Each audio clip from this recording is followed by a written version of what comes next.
Indeed, over the past 20 years, more than 125,000 Malaysians have studied in Australia, and many Australians are benefiting from education here. Malaysia is one of the most popular destinations for Australian undergraduate students supported by the New Colombo Plan.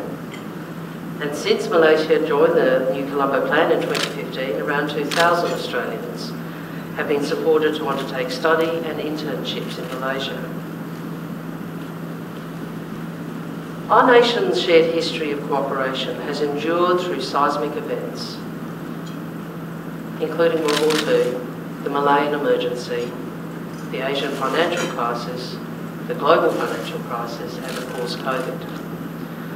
But it is largely education that has been the foundation on which our countries and our peoples have built mutual respect and understanding. And it is education that is so central to how we build a shared future with shared experiences. From the 1950s, when the Colombo Plan started, we continue to strengthen our long tradition of cooperation and education, to build connections and friendship, and to harness opportunities that benefit us all. Malaysia is now host of the largest overseas Australian university presence in the world, creating an important transnational education hub here in Southeast Asia. Monash, Swinburne, Curtin and Wollongong universities all have a significant presence here. And the opportunities of education provide an endless potential for the growth for individuals and for their communities and for their countries. And these community links, I think, are the heart of our relationship.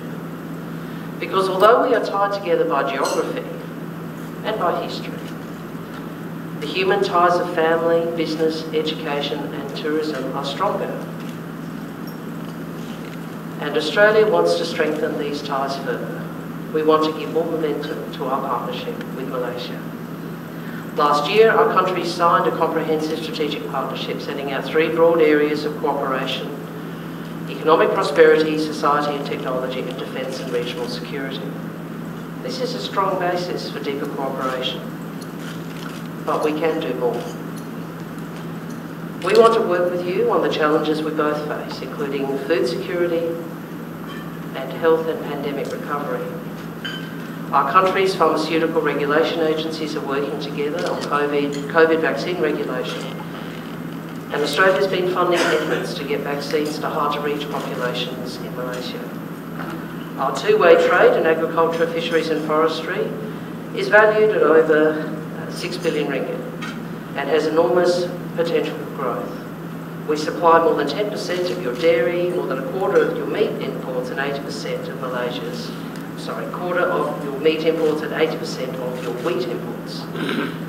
But there is much more we can do, and I note that we have begun preparatory work on a general review of our free trade agreement.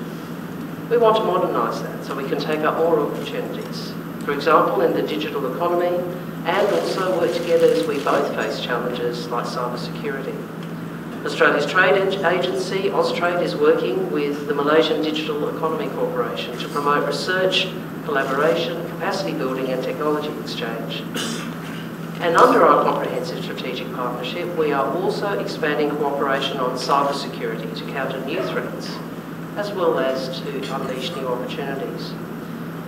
Next week, there's a boot camp, a digital boot camp. Officials from across the Malaysian national security community will convene in Putrajaya to participate in the Digital Cyber Boot Camp, which is Australia's flagship cyber capacity building activity, one we engage in with regional partners to improve cyber resilience in Southeast Asia and the Pacific.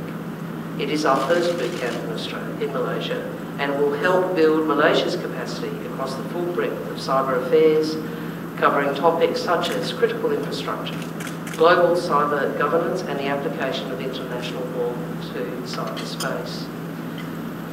We're also cooperating on more traditional security threats, including transnational crime, counter-terrorism and people smuggling. And under our bilateral Malaysian-Australian Joint Defence Programme, Malaysia and Australia continue training and professional exchanges of defence officers, which remains a core component of the bilateral defence relationship. That goes back over half a century. And of course, as you would know, Australia and Malaysia are among the 5 countries that are party to the 5 Power Defence Arrangements, formed in 1971. And these arrangements commit us, along with the UK and New Zealand, to consult in the case of an armed attack on Malaysia or Singapore. Indeed, just this week, senior officials level delegations from all participating countries are meeting in Penang and no doubt eating very well.